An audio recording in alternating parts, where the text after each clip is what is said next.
Que Dios les bendiga, iglesia. Que Dios les guarde. Bienvenido. Pueden tomar su asiento, por favor. Tomen su asiento.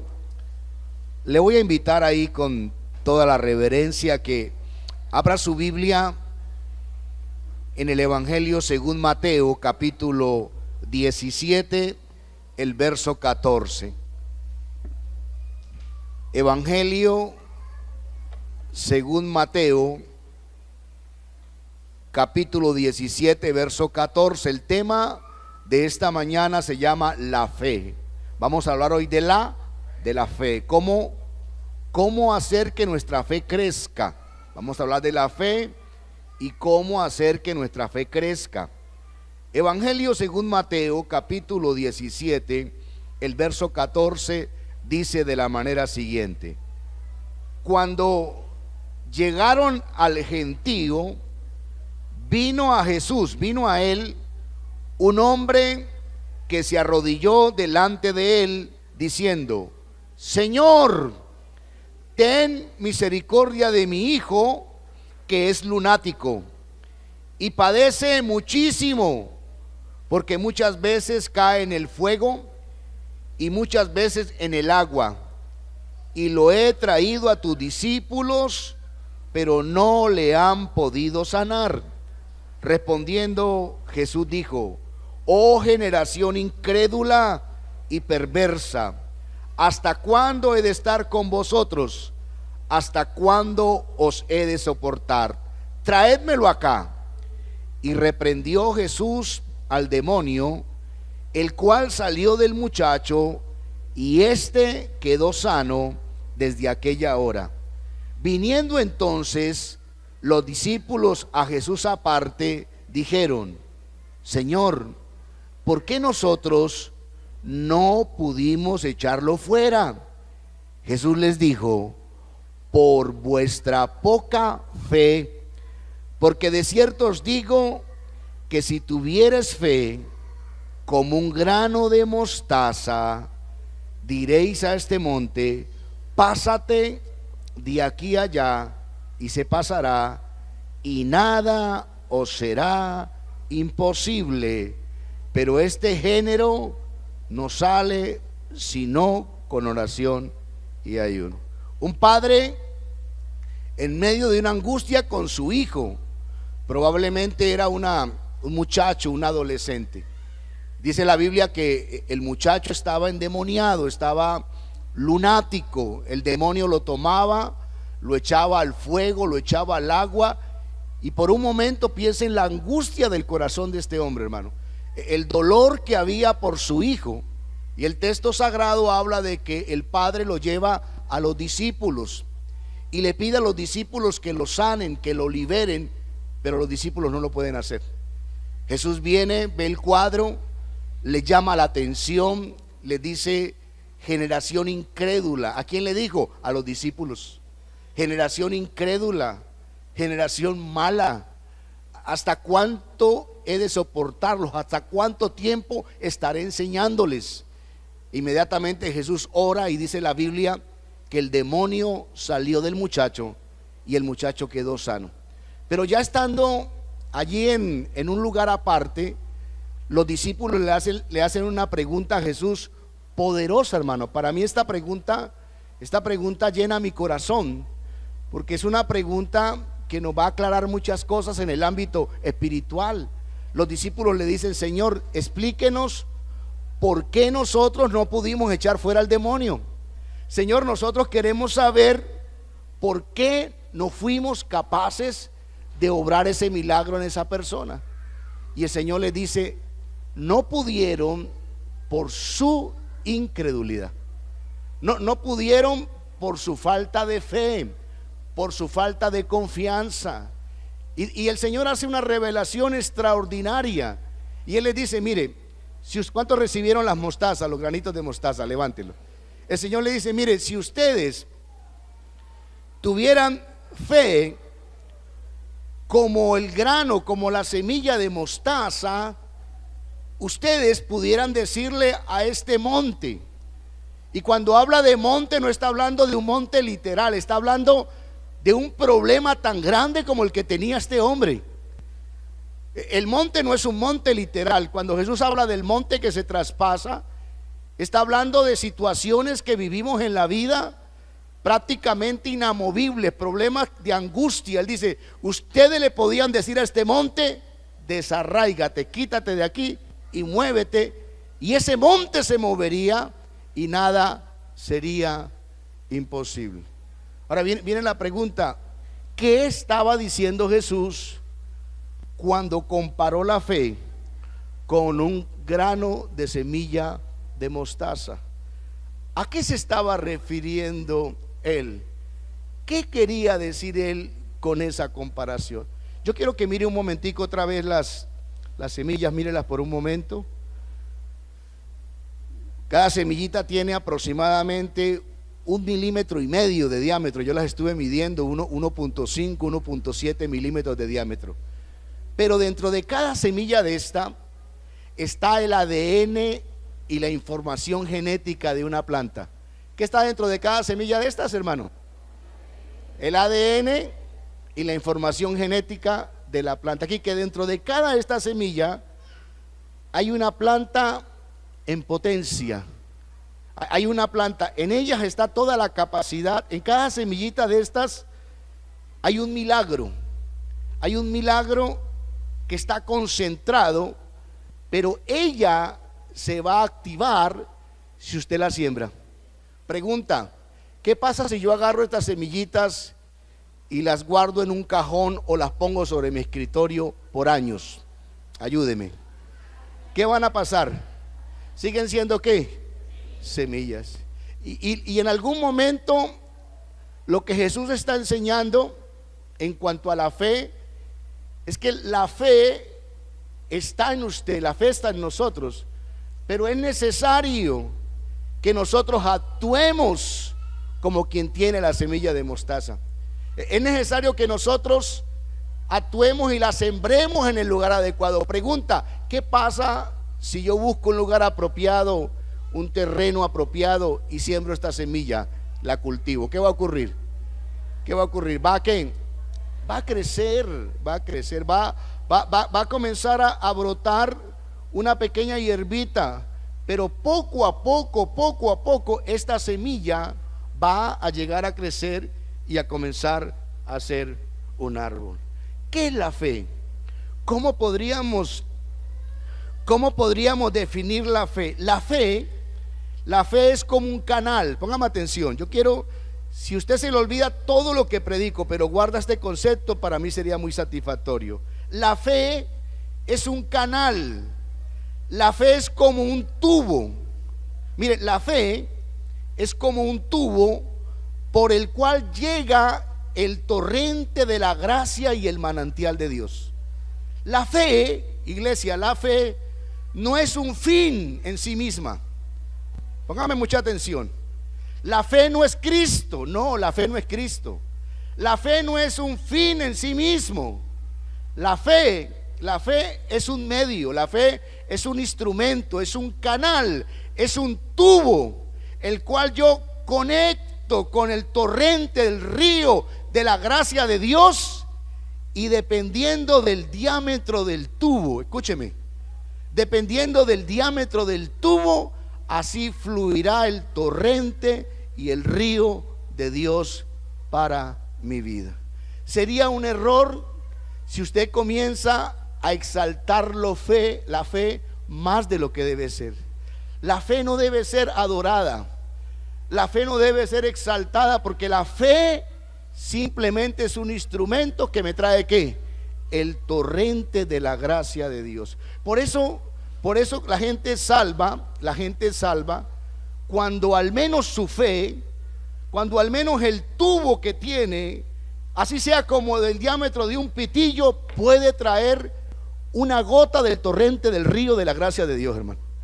Mire, cuando un ser humano, su fe pudiera ser, el tubo que trae esa gracia, pudiera ser de un diámetro muy pequeño, pero aunque sea una gota de la gracia del río de Dios le toque, esa persona será salva por fe en el sacrificio de Cristo Jesús. ¿Cuántos dicen amén?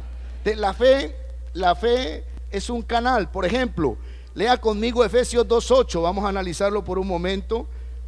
Efesios capítulo 2, el verso 8. Efesios capítulo 2, vamos a colocarlo allí para analizarlo. Efesios 2:8 dice así: por gracia, dígalo conmigo. Ahora, ¿qué es gracia? Gracia, la palabra gracia significa favor inmerecido. La gracia es el regalo de Dios para nosotros. La gracia, diga conmigo, la gracia es el torrente, diga, la gracia es el río. La gracia es el río, dice así. Dice, porque por gracia sois ¿qué? Por medio de la fe. Otra vez, dígalo conmigo, por medio de la fe. Y esto no de vosotros, pues es un don de Dios. ¿Cómo llega el torrente de la gracia de Dios a mi vida? ¿Cómo llega? ¿A través de qué? De la fe. ¿Y con qué estamos comparando la fe? Con un tubo, con un tubo. Dependiendo del diámetro de este tubo, dependiendo de la abertura de ese canal. Roma tenía, si me ayuda con las diapositivas, Roma antigua tenía una característica extraordinaria y era el acueducto romano, hermano. La Roma antigua era unos acueductos extraordinarios donde ellos traían el agua, fluía el agua de los torrentes. Otro punto. La fe puede ser direccionada de manera incorrecta. ¿Lo dice conmigo, hermano? Dígalo conmigo. La fe puede ser direccionada. Por ejemplo, así como yo coloco este tubo de la fe en la fuente del agua viva que es Jesucristo, en la fuente de la perfección que es el Evangelio, yo también puedo direccionar este tubo hacia fuente de aguas incorrectas, como la brujería, como la hechicería, como el paganismo. Y ahí es donde nosotros tenemos una lucha tremenda con la fe, porque la fe podríamos decir que ella tiene vida como el grano de mostaza.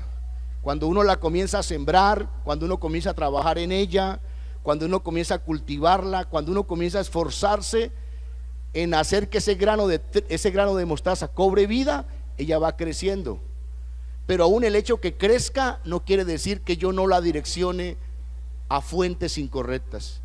Hay gente que cree en la brujería, hay gente que ha aceptado la hechicería, hay gente que cree en el paganismo, que cree en la idolatría, porque tomaron su fe, tomaron ese tubo y lo colocaron en la fuente equivocada. ¿Cómo aumentar la fe? ¿Cómo aumento la fe? Porque Jesús le está diciendo a los discípulos, mire, ustedes no pudieron enfrentar ese monte, ustedes no pudieron enfrentar ese problema de manera exitosa porque les faltó fe. Y viene la pregunta, Señor, ¿cómo aumento yo mi fe? ¿Cómo hago para que ese tubo que está trayendo el torrente de tu gracia, de tu favor, de tu misericordia, aumente en mi vida? Yo quiero, Señor, yo quiero que mi fe aumente de tal manera que en el nombre tuyo nosotros le podamos decir a este monte, muévete, a este problema, a esta dificultad, desarraígate y córrete de aquí. ¿Cuántos queremos que nuestra fe crezca? No lo vi convencido. ¿Cuántos quieren que nuestra fe crezca? Amén. Denle un aplauso al Señor. Lucas 17:5. Lucas 17, Evangelio según Lucas, capítulo 17, verso 5. Dijeron los apóstoles al Señor. ¿Qué le dijeron los apóstoles al Señor? Aumentanos la fe. Y mire la respuesta, iglesia, mire la respuesta. Entonces el Señor dijo: si tuvieres fe como un grano de mostaza, podrías decir a este sicómoro, a este árbol, desarráigate y plántate en el mar. ¿Y qué dice? ¿Qué? Os obedecerá. Vamos un momentico a Mateo 13:31. Mateo 13:31 dice de la manera siguiente: otra parábola les refirió diciendo: el reino de los cielos es semejante al grano de mostaza que un hombre tomó y sembró. ¿En dónde? Y sembró en su campo, el cual a la verdad es la más pequeña de todas las semillas, pero cuando ha crecido, diga conmigo, diga, pero cuando ha crecido, ¿cuál es la clave? Pero cuando ha crecido es la mayor de las hortalizas y se hace árbol de tal manera que vienen las aves del cielo y hacen los nidos en su rama. Señor, aumentanos la fe. Qué petición tan extraordinaria, hermano. Qué ruego tan precioso. Que los discípulos le digan: Señor, por favor, Señor Jesucristo, yo quiero que me aumentes la fe. Señor, yo siento a veces que no tengo fe. A veces siento que mi fe es muy pequeña. Señor, aumentanos la fe. Y el Señor les dice algo extraño, hermano. El Señor les dice: ustedes tienen la semilla de mostaza en su mano. ¿Cuántos la tienen? Ustedes tienen. Siémbrenla. Es como si usted le pidiera a Dios experiencia. Es como si cuando yo tenía 24 años yo le digo: Señor, dame experiencia. ¿Qué cree usted, Rixi? ¿Que la experiencia se da o se obtiene? ¿Usted qué dice? Se obtiene. Ellos le dicen: Señor, aumentanos la fe. Y el Señor le dice: bueno, ustedes tienen en la mano, comiencen a ejercitarla, comiencen a accionarla, tómenla y acciónenla. Busquen el terreno adecuado, busquen la situación apropiada que están viviendo.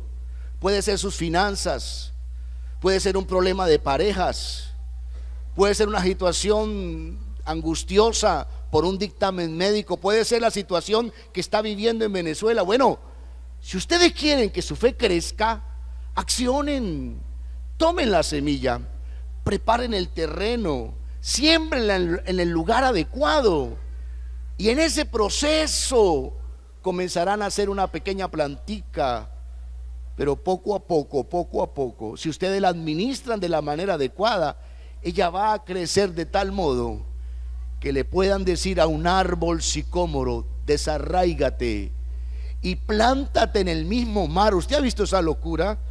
Qué locura que Jesús haya dicho: si ustedes pueden llegar a cultivar su fe, a que ella crezca de la manera, pero es a ustedes a quien les pertenece.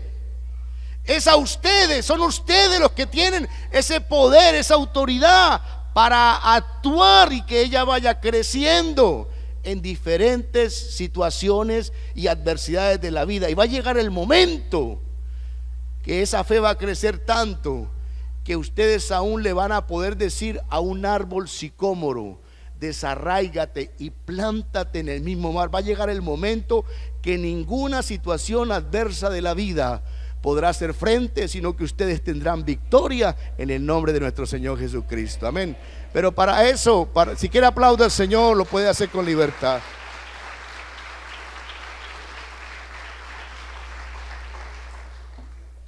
Pero para eso hay que tener en cuenta que la fe se compone de 3 ingredientes.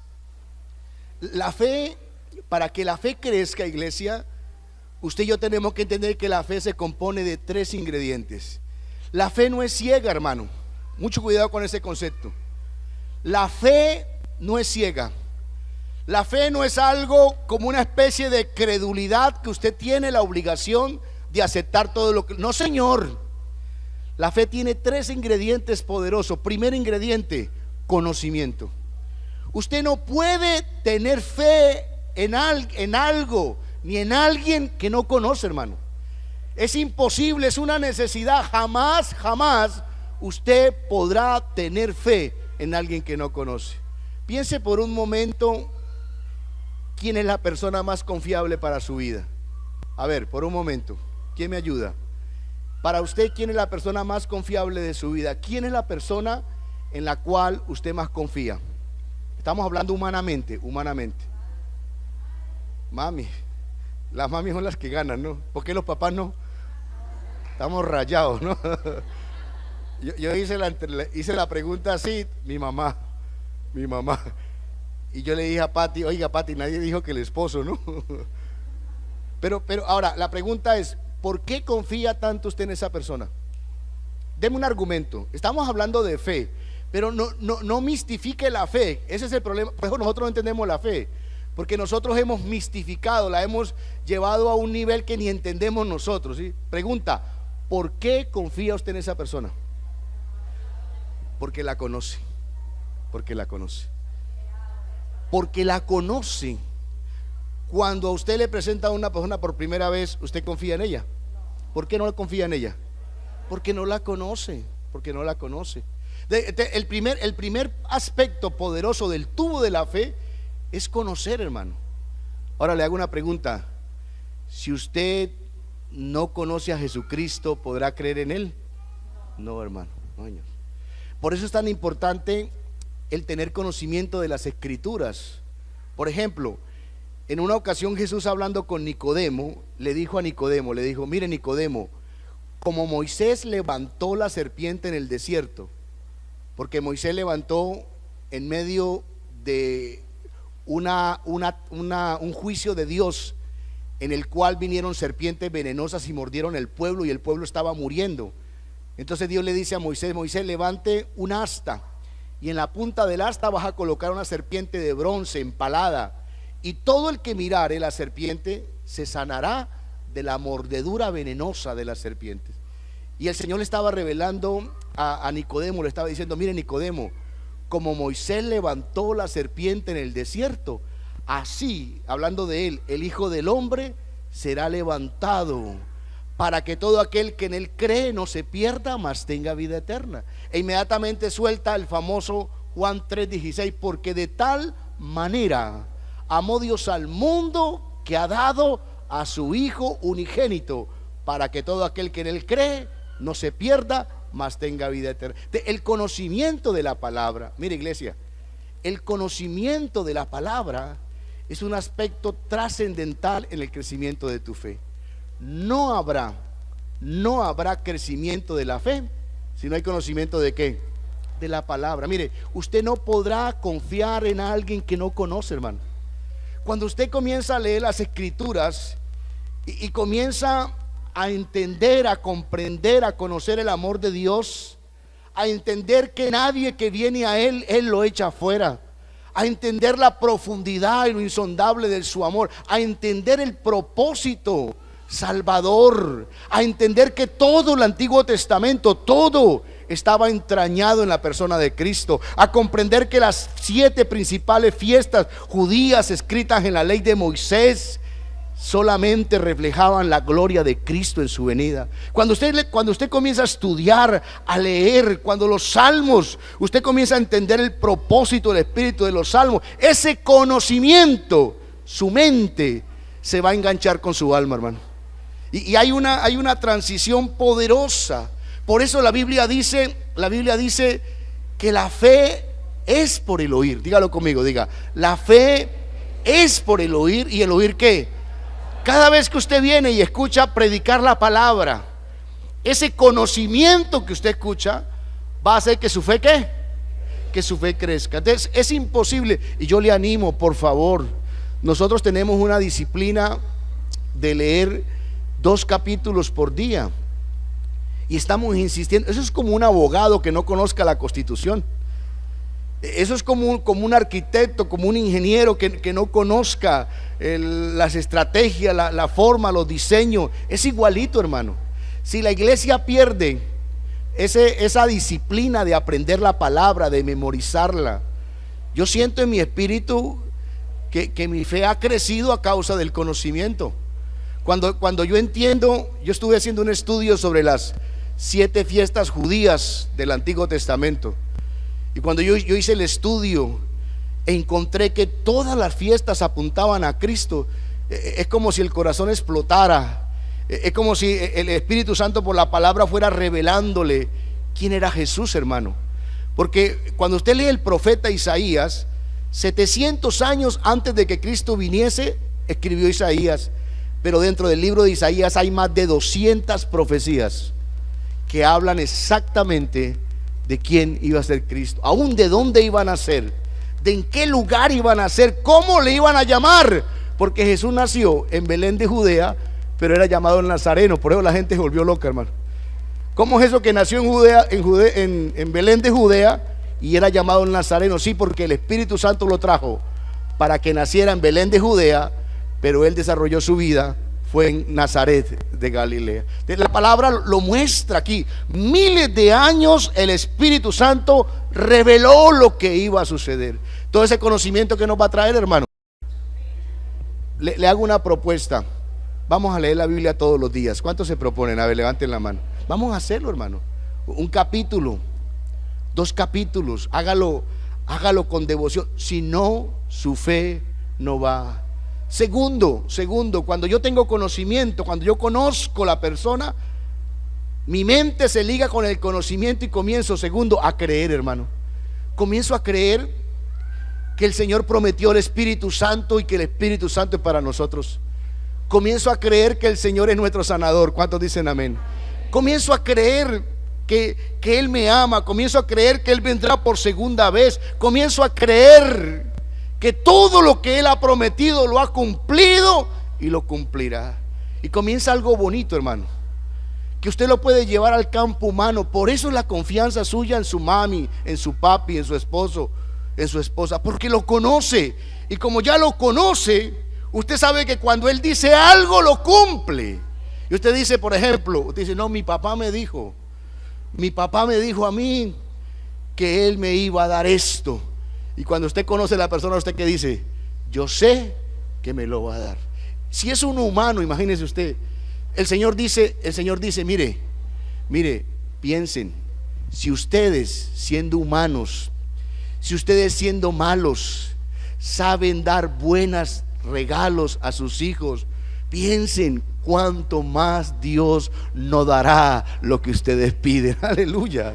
Oiga, si ustedes siendo padres malos, si ustedes siendo padres con 1.000.000 de defectos, y si su hijo le pide algo, usted va a dejar de comer, hermano. Mire, hay padres, hay madres que dejan de comer, que dejan de colocarse algo por darle a quién. ¿O estoy mintiendo?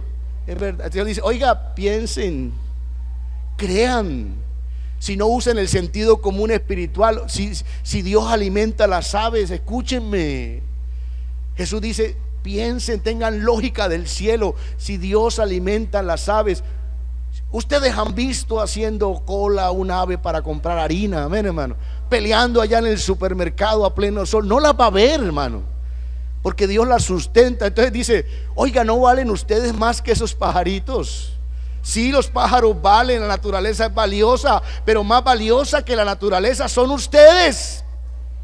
Y si Dios vistió los lirios con esa pompa, con esa magnificencia que ni a un Salomón se vistió, ¿será que le va a quedar grande comprarle ropa para diciembre? Ahí sí, ¿no? A ver, comienza, como yo ya conozco, aquí está mi hermano Edward con su esposa Rosalba. Ellos están acá presentes y les voy a revelar un secreto. Yo tuve la casa de mi hermano en Colombia, la tuve a nombre mío como 10 años o 12 años, ¿o no, Edward? Y la casa de ellos estaba a nombre mío. ¿Y sabe qué le tuve que decir yo? Yo le dije, yo no sé, Edward, yo no sé, ponga la casa a su nombre porque yo me llego a morir, yo no sé. Y lo forcé a que colocara la casa. Le hago una pregunta, ¿por qué cree que él tenía la casa a mi nombre y estaba confiado? Porque me conocía. Y segundo, creía. ¿Qué creía él? Que yo no le iba a hacer qué.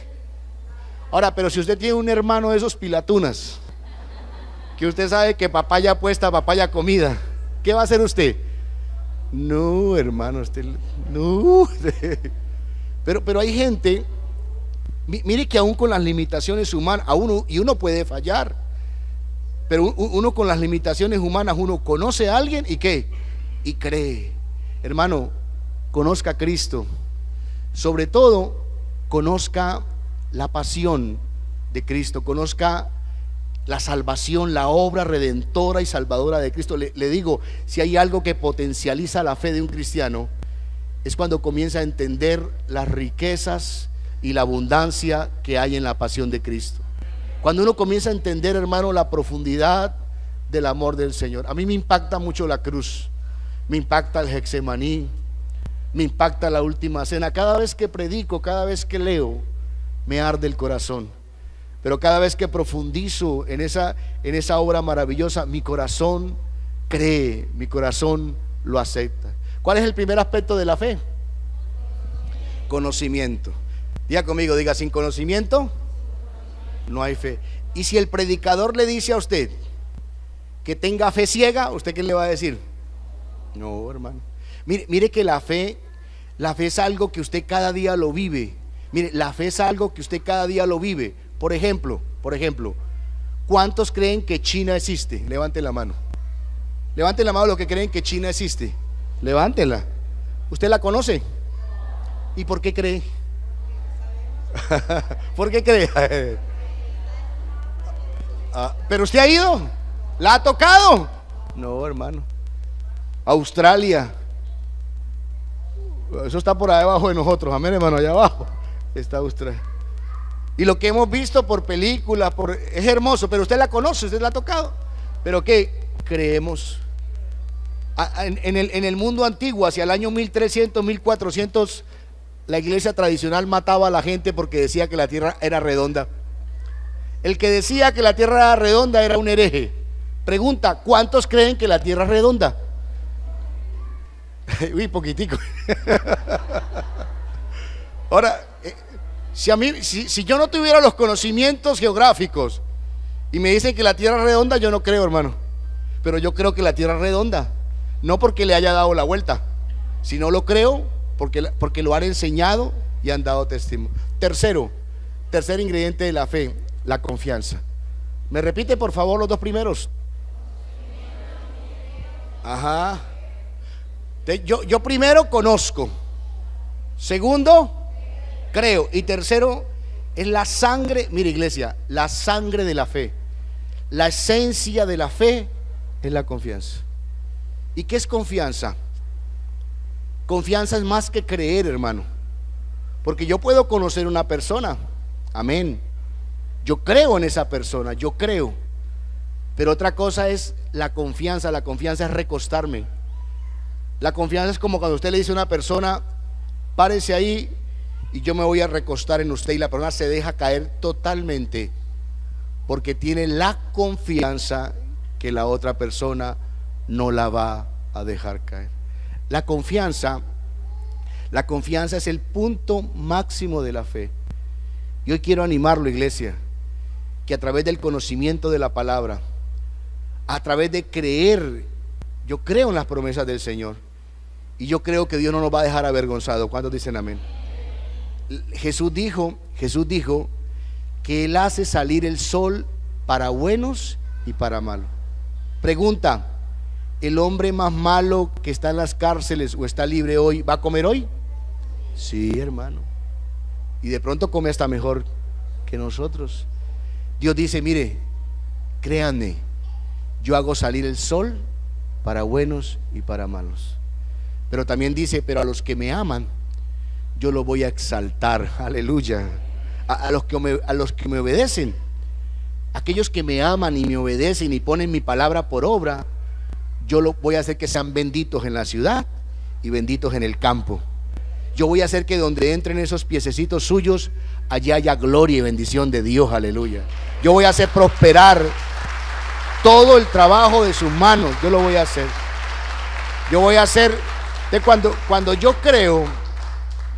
creo que mi vida está en las manos de Dios, que nuestra vida, mire, querido hermano, hermana, su vida y mi vida no depende de un sistema político, no depende de ningún gobernante, hermano, aunque hay que respetarlo, orar por ellos, amén.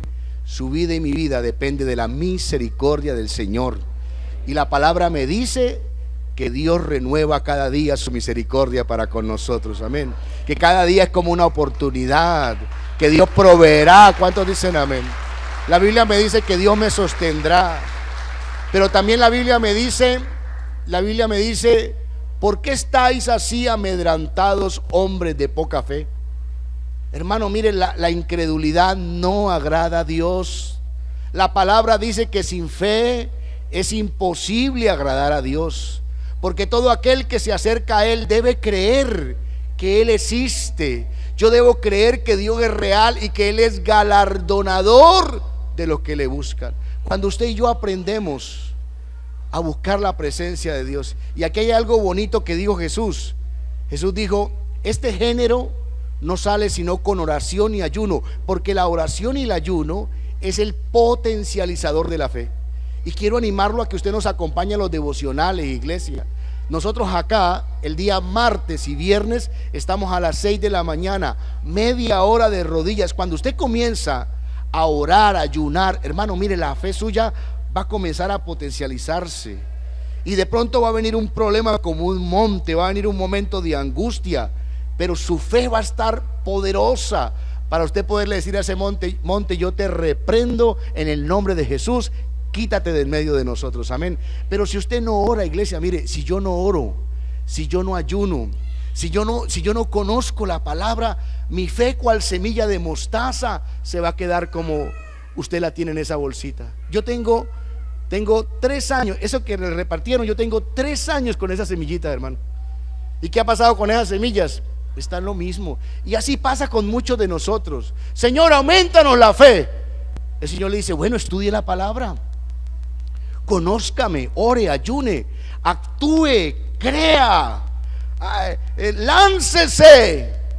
Y uno dice: ay, Señor, auméntame la fe.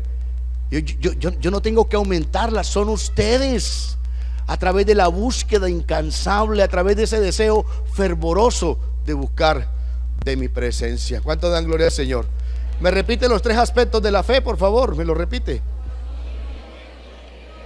Creer es 3 aspectos de la fe. Y termino con esto.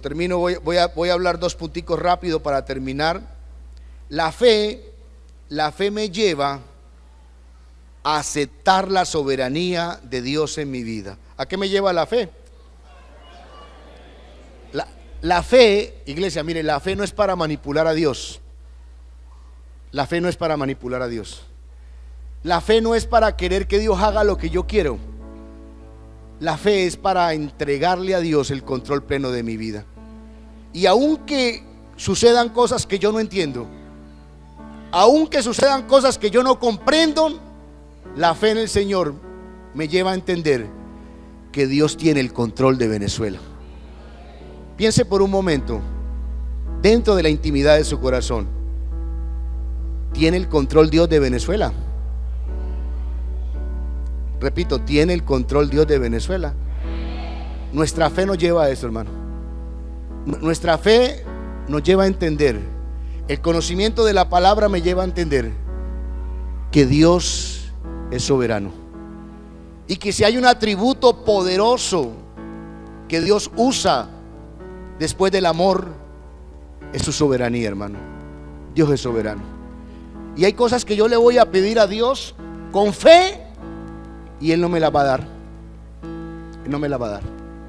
Hay cosas que yo se las voy a pedir a Dios con fe, creyendo, no dudando. Pero Dios en su infinita soberanía me va a decir: no, no es mi perfecta voluntad. Pero Señor, ¿por qué no me escuchaste? Señor, es que yo oré con fe. Bueno, pues tenga fe para creer que Dios es soberano. Hubo un rey que se llamaba Ezequías, y el profeta Jeremías le dijo: aliste su casa, se va a morir. Imagine usted, hermano, que a usted le llegue un profeta y le diga: bueno, arregle sus cuentas, aliste su casa, se va a morir. Dice la Biblia que Ezequías se volvió a la pared, lloró y comenzó a orar a Dios. Y le dijo a Dios: Dios, acuérdate que yo he sido obediente. Acuérdate que yo he sido justo, que yo te he amado. Acuérdate que yo eché los ídolos de Jerusalén. Acuérdate, Señor, que yo he gobernado con justicia. Y la oración de este hombre ocasionó que Dios le diera 15 años más de vida. Pero escúcheme, hermano, en esos 15 años más de vida, él cometió errores grandes y malos que nunca había cometido en la vida anterior. En esos 15 años de vida, él concibió a Manasés, que fue uno de los peores reyes de Judá.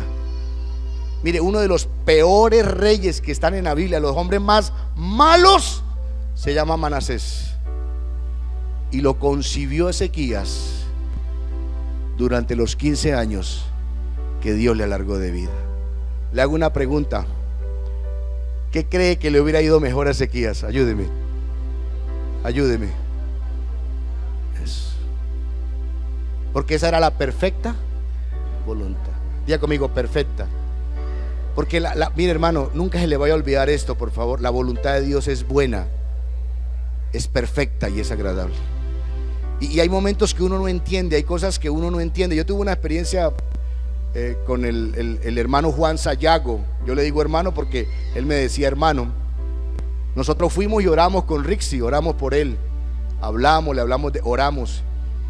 Y oramos con fe. Yo oré con fe, hermano, y yo creí en mi corazón, yo creí con toda mi alma que Dios lo iba a levantar. Aún lo vi levantado. Y cuál la sorpresa, que como a los 6, 8 días Juan se murió. Y yo, ¿cómo que se murió? Entonces viene la palabra: Dios es soberano. Diga conmigo, Dios es soberano. Y van a haber cosas que usted va a pedir con fe, hermano, sí, y las va a pedir con argumento. Pero hay cosas que Dios le va a decir: no, Señor. ¿Y usted qué va a hacer entonces con la fe? Señor, mi fe es tan grande que yo creo que tú eres soberano. Y como tú eres soberano, tu voluntad es buena, es perfecta y es agradable. Oh, si Ezequías mejor se hubiera muerto, hermano. Hubiera quedado en la historia como un rey casi perfecto. Hubiera quedado en la historia como alguien trascendental. Pero esos 15 años de vida no necesariamente era la perfecta voluntad de Dios. Porque una cosa es la perfecta voluntad de Dios y la otra es cuando usted y yo, aún a veces con la fe, forzamos situaciones, hermano. Obligamos situaciones que no están en el plan de Dios. ¿Cuántos dicen amén? Sara, ¿qué ocurrió con Sara y Abraham? ¿Quién recuerda? ¿Qué hizo Sarita a la mitad del camino del proceso de Dios?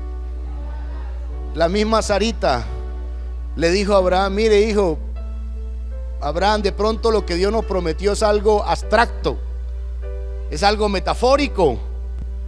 Pero Abraham, nosotros necesitamos un muchacho. Y Sarita en su fuerza propone su esclava. Y Abraham, ni corto ni perezoso, accede. Y aunque Abraham es hombre de fe, sin embargo, ahí está, hermano. Ahí está. Cosas que no. Yo quiero invitarle: entreguemos el control de nuestra vida. Usted lo puede hacer. Colóquese de pie, por favor. Colóquese de pie. Dios tiene el control. ¿Lo cree, iglesia?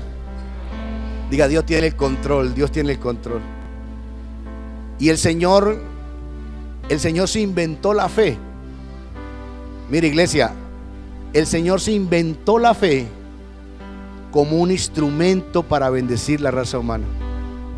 Porque el Señor quiere que nosotros entendamos que la salvación suya y la salvación mía es por fe en el torrente de la gracia. Por eso Él se inventó. La fe es una locura, hermano. La fe es algo que es una locura, que es un invento que humanamente no tiene mucho sentido. Sin embargo, Dios se la inventó para que a través de ella usted y yo pudiéramos recibir el torrente del Señor. Tengo una anécdota.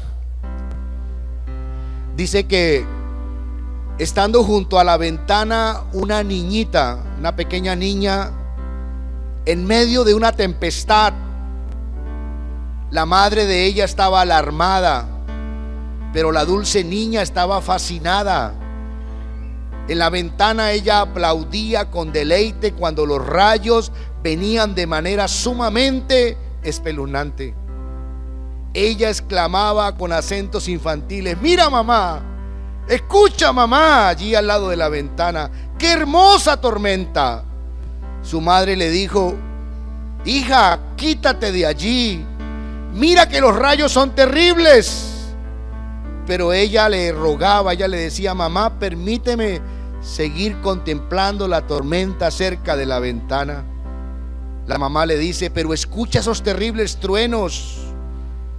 La niña contesta: ¿no me dijiste, mamá, que Dios hablaba en el trueno? Sí, respondió la trémula madre. Y dijo la pequeñita: qué agradable es oír la voz de Dios. Él habla muy fuerte, pienso yo, pero creo que se debe a que hay muchos sordos y Él quiere que los oigan. ¿Cierto, mamá?, dijo la niña. Porque a veces perdemos nuestro conocimiento y nuestra madurez intelectual. En vez de hacer que nuestra fe crezca, nuestra fe mengua. ¿Cómo estaba viendo la niña la tormenta? Como la voz de Dios. Y ella estaba aplaudiendo, creyendo que Dios habla en el trueno y que Dios tiene que hablar así, porque hay muchos sordos. Hermano, Dios tiene la soberanía sobre su vida. ¿Cuántos dicen amén? Levanta tus manos al cielo. Señor, te damos muchas gracias por este libro tan precioso, por este libro tan hermoso que tú nos has dejado. Gracias por tu palabra. Gracias por cada una de las promesas que están escritas, Señor. Gracias porque tu palabra me dice que tú eres mi Salvador, que tú eres mi Redentor, que tú eres, Señor, quien derramaste tu sangre en la cruz del Calvario. Pero tu palabra también me dice que tú eres mi sanador. Levanta tus manos, dígale: Señor, tú eres mi sanador. Tú eres mi sanador, Señor. Y en el nombre de Jesús de Nazaret, en esta mañana, por esa palabra y por la autoridad de tus llagas, reprendo toda enfermedad. Toda dolencia del pueblo se va ahora. No aceptamos, declaramos la enfermedad ilegal. Te declaro ilegal en el nombre de Jesús de Nazaret. Y creemos con todo el corazón que conforme a tu propósito en Cristo, tú obrarás en medio de nosotros. Padre, tu palabra también dice que tú eres nuestro proveedor. Tú eres Jehová, nuestro proveedor. Tú eres el Dios que viste los lirios del campo y alimenta las aves de los cielos, Señor. Y con mis manos en alto creo y declaro con el corazón que tú proveerás, Señor. Que tu provisión no faltará. Que tu provisión, Señor, Padre, vendrá en abundancia sobre cada uno de nosotros. Padre, yo confío, diga hermano, yo confío. Señor, en esta mañana nos lanzamos a tus brazos.